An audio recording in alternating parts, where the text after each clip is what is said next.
The gaming universe is heating up with breaking developments around the highly anticipated Nintendo Switch 2. While leaks and teases have slowly revealed glimpses into Nintendo's future hardware direction, the recent updates feel like a turning point. From the future of physical games and Mario Kart World's gameplay twist to how Nintendo is fighting piracy more intelligently, this moment marks a real shift, and Technology Review is here to take you through it. Let's dive into all the recent developments surrounding the Switch 2. Beyond the noise and beyond the speculation, the return of physical games, but with a twist. In a world where digital downloads dominate, Marvelous USA is taking a bold stance. They're opting to release full physical game cartridges for Switch 2 titles instead of issuing download codes. This decision might seem old school to some, but it's being celebrated by collectors and preservationists. Now here's the trade-off. These fully physical games come with a $10 premium on Switch 2 compared to previous generation pricing. While that might frustrate some buyers, it's the price of nostalgia, tangibility, and preservation. Nintendo cartridges, especially the 64GB versions, are expensive to produce, so this added cost keeps things sustainable for the publisher. What makes this move even more interesting is the contrast between regions. While the Japanese release of Daemon X Machina Titan Cian will be a digital code inbox, the Western edition is going full physical. This isn't just localization, it's an experiment. Marvelous is testing the waters, seeing if physical media still has a life in Western markets. If sales go well, this could spark a larger movement back toward cartridges, at least for higher budget titles. The future isn't guaranteed, though. Marvelous made it clear that lower-priced indie titles might still rely on digital keys, as it's not always financially viable to go the ROM route when margins are tight. Still, the message is clear. Switch 2 is becoming a battleground between physical and digital distribution, and fans might just tip the scales. Switch 2 is getting more powerful, quietly. Another big revelation? Nintendo is reportedly planning a power upgrade for the Switch 2, potentially soon after launch. The exact specs haven't been confirmed, but the hints are there. While this isn't uncommon, consider the midlife refresh of the original Switch with improved battery life. This time it could be about a Pro-tier model or something more ambitious. The presence of such discussions this early suggests Nintendo is keeping scalability in mind from the beginning.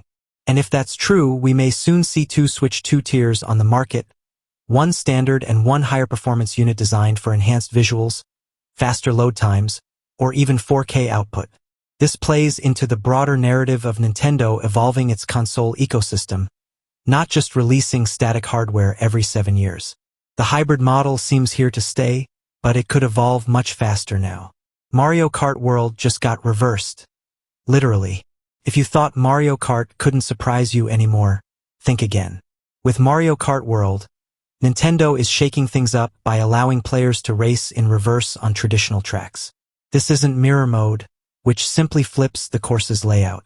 We're talking about racing the same tracks in the opposite direction, complete with different turns, new obstacles, and unexpected pathing. A Japanese commercial for Mario Kart World leaked a glimpse of this, showing the Mario Bros. Circuit flipped in layout. Comparing minimaps reveals it's not just a visual trick. It's a new gameplay dynamic that changes how the course feels. What's not clear yet is how widespread this mode will be. Is it just a fun addition to Versus mode?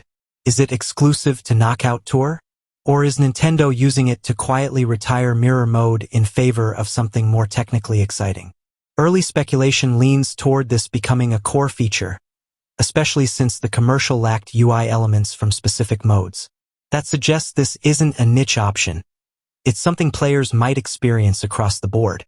And for a game like Mario Kart, which thrives on track variation and chaos, this opens the door to hundreds of fresh permutations for longtime fans. Nintendo is taking on resellers, smartly. The last piece of Switch 2 news is more business-focused, but just as important. Nintendo is rolling out new anti-fraud policies aimed at stopping early resellers and hardware leakers. Not by targeting individual sellers or buyers, but by working directly with marketplaces to stop the listings before they even appear. This is a massive shift. In the past, leaks like Tears of the Kingdom came from physical copies being resold weeks before launch. These often appeared on resale platforms like Mercury and led to full dumps of the games appearing online. Now, Nintendo is proactively working with third-party sites to prevent this. The result? Fewer illegal listings, tighter control over launch schedules, and potentially fewer game leaks. This new initiative is being tested first in Japan but will likely expand globally. It represents a more forward-thinking approach to an ongoing problem and one that could benefit both developers and players in the long run. The bigger picture: Switch 2 is Nintendo's pivot point. Put all this together and you begin to see something larger taking shape. The Switch 2 isn't just a hardware upgrade, it's a platform rethink. From supporting full physical games again to exploring flexible performance models and adding unexpected gameplay depth in titles like Mario Kart World, Nintendo is clearly positioning the Switch 2 as a long-term evolution, not just a next-gen product. They've learned from the original Switch's massive success and its limits. Backwards compatibility matters, game preservation matters, and player experience matters most of all. If Marvelous gamble on physical releases works, and if Nintendo's efforts to build a more secure, flexible platform hold up, Switch 2 might not just be another great console. It might be the first of its kind to truly bridge generations while embracing both nostalgia and innovation. Final thoughts from Technology Review. This isn't just business as usual. The news around Nintendo Switch 2 right now hints at a company ready to evolve with the times while honoring the preferences of its most loyal fans. Physical games, smarter resale protections, and better gameplay variety are all good signs. If Nintendo keeps this up and continues engaging with players directly, Switch 2 could be their most refined, flexible, and player-centric console ever. And as we approach launch day, the excitement only grows. Stay tuned because Technology Review will be here for every announcement, leak, and launch day surprise.